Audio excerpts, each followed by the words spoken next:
有位大兄弟问我了一个很扎心的问题啊，相亲遇到按摩女怎么办？这问题我听完一愣啊，这事儿啊说来话长了。这位大兄弟呢，今年31岁，做 IT 工作的，平常呢主要在家里接活干，一年能赚个20-30万，收入算是可以的吧。有车也有房子，就是长相一般，加上经常熬夜啊，不怎么收拾自己。之前呢追过几个姑娘都失败了，就一直单身。他累的时候就喜欢去附近的一家足疗店里啊去按摩。有一个姑娘24岁啊，两人是老乡，话题很多。为了这个姑娘呢，男士啊也没少办卡，姑娘也是大哥长大哥短的叫着他。他说自己啊挺喜欢这个姑娘啊，但就是做这个行业的人吧，水有多深，而且这姑娘还做了5年，肩膀那里啊还有纹身，他就很抵触。除了按摩聊天啊，其他也不怎么联系。这上个周啊，热心的邻居大姨啊给他介绍了一个姑娘，说是99年的，性格很好，在外贸公司做内勤工作，一个月能赚3000左右，人呢明事理也懂事啊，是个乖乖女。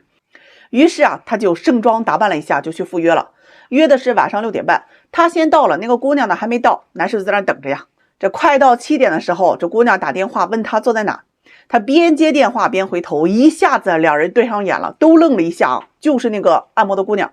场面一度是很尴尬呀，没办法呀，那只能继续约会了呀，人都来了，饭都定了呀。于是呢，这两人是边吃边聊啊，因为本身就比较熟悉啊，气氛也没有那么的冷场。男士呢先是有点带气啊，问这个姑娘为什么要隐瞒介绍人工作的事。姑娘解释说呀，自己也是怕被人嫌弃啊才隐瞒的，和男士呢也道了歉。男士也想想算了啊，两人就吃饭聊天。他就发现这姑娘的性格比那些相亲女啊好太多了，知道关心她，给她夹菜。期间呢，这姑娘还问这个男士啊，是不是嫌弃自己做按摩这种工作。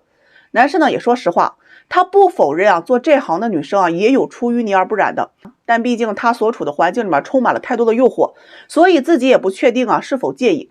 姑娘听完呢，表现出啊也比较懂事啊，很理解。吃完饭回家之后啊，这姑娘没事呢就会发信息问这个男士，吃饭没有啊，累不累啊，压力大不大等等。他心里就特别纠结啊，自己单身这么久啊，是头回呢遇到这么关心他的姑娘，是不是自己带的偏见太多了呢？按摩女也不是不好的。于是他就问我要不要在一起。你看问我的这些问题啊，整得我呀，你说一个人的品行啊好坏啊，这个职业确实不是决定性因素，但一定会受环境影响，这是大概率的一个事件啊。如果你是一个出手很阔绰的大老板，那点名让他给你服务，出钱2倍。咱不说某些越线的服务，我觉得90%的概率啊，他会妥协，会积极热情的对待这个老板吧。就算一次守住，其他的同事接了单子，你辛苦赚1份，人家呢却轻松得2份，最后1个月拿到钱还比别人少很多。你能保证几次能够守住原则呢？很多男士都曾经问过我，说喜欢过夜场还有足疗的女人啊，问我这类人适不适合结婚，三观是真的有问题吗？不是说做这个行业的人有问题，只是说这个行业他们可能习惯了赚快钱，习惯了某种轻松赚钱的方式，没有办法再去认真的去做其他的行业。从一开始选择这个职业的时候，他们其实心里很清楚这个行业的水有多深，依然能够进去，要么被骗，要么心甘情愿。但法治社会，你觉得被骗的概率有多大？多数都是了解了自己要工作的内容才去做的这个行业。一旦见识过这个世界的纸醉金迷啊，通过某种方式啊尝试到了甜头，他们可能真的没有办法安安分分的去跟人过日子。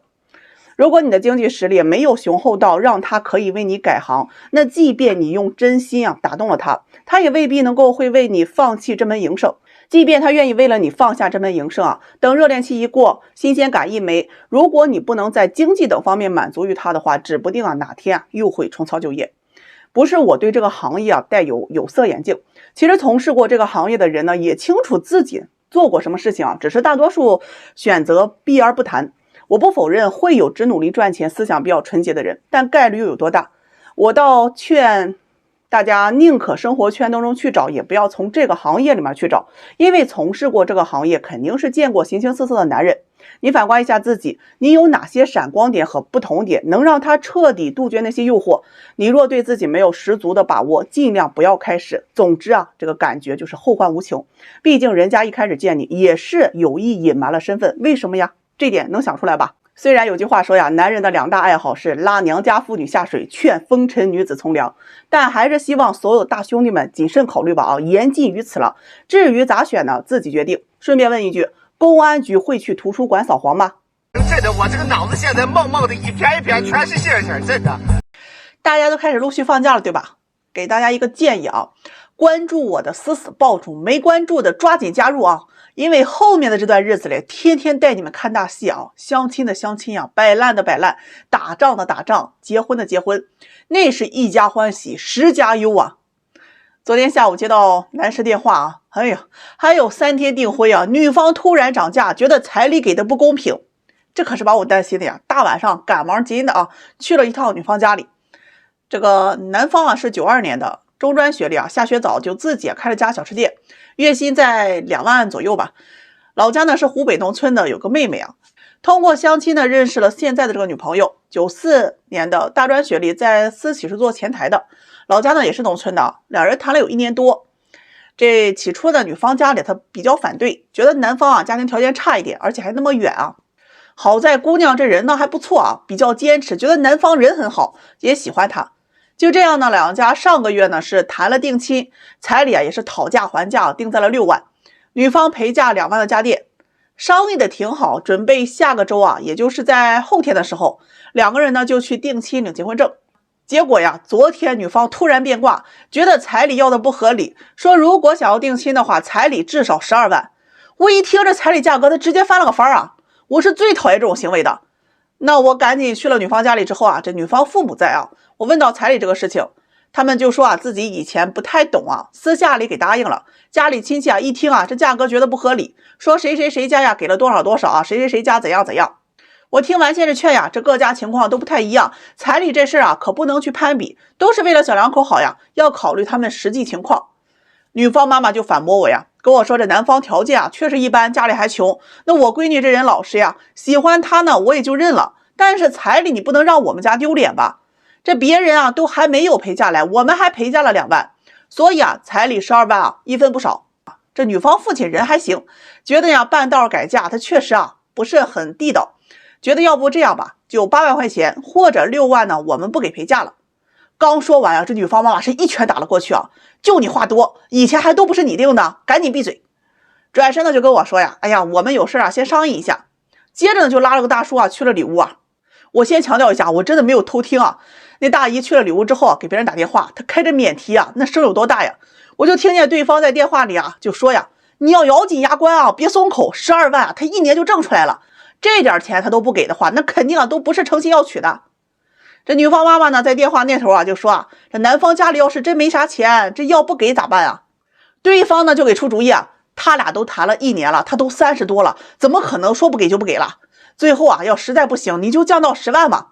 临了，对方还来了句啊，千万别给陪嫁，你别傻。哎，这挂了电话，他俩就出来了，跟我说呀，彩礼12万一分不少，理由是啊，男方1年能赚20多个，这些钱对他来说都是小钱儿。我听完呢，说实话啊，咱也没好意思穿破，但是我也没啥耐心了，就直接就跟他说啊，你女儿都28岁了，你们在农村还没个退休，就这么一个女儿，以后那是要靠女婿的呀。这男方自己创业赚的都比大多数人要多，如果你彩礼逼急了，婚黄了，你女儿还有多少时间可以再找？要是男方给了这12万，婚成了，男方不得心里记恨你们一家吗？风水轮流转，最后这结果呀，还是你们自己承担的呀。这女方妈妈呢一听也是觉得有理啊，说起码得多给一些吧，这抚养女儿长这么大，我们也付出了不少呀。听着我就来气呀，抚养孩子啊，那是为人父母的义务，和彩礼没有半点关系，谁不抚养孩子呀？别听别人说的，自己关起门来过日子，过得好不好，别人能帮你怎么地？最后，哎呀，真的是又磨了1个多点啊，两人终于松口，说彩礼6万就6万，但是这嫁妆一分不出了。能听完呢，我看也到这个份上了，就跟男士沟通啊。虽然男士很反感这种半路改嫁，但是啊也接受了，觉得呀女朋友人很好，不想让女朋友啊夹在中间啊为难。就这样，人家后天呢这个订婚啊继续。以前呢我就说过，这100年前那些土匪啊都投胎当了丈母娘了呀。做事你得顾全大局，算计多了自私自利，最后啊都是自己承担恶果的。哎呀，不说了啊，喂刺猬去了，这快过年了，得让他们给我看好门啊。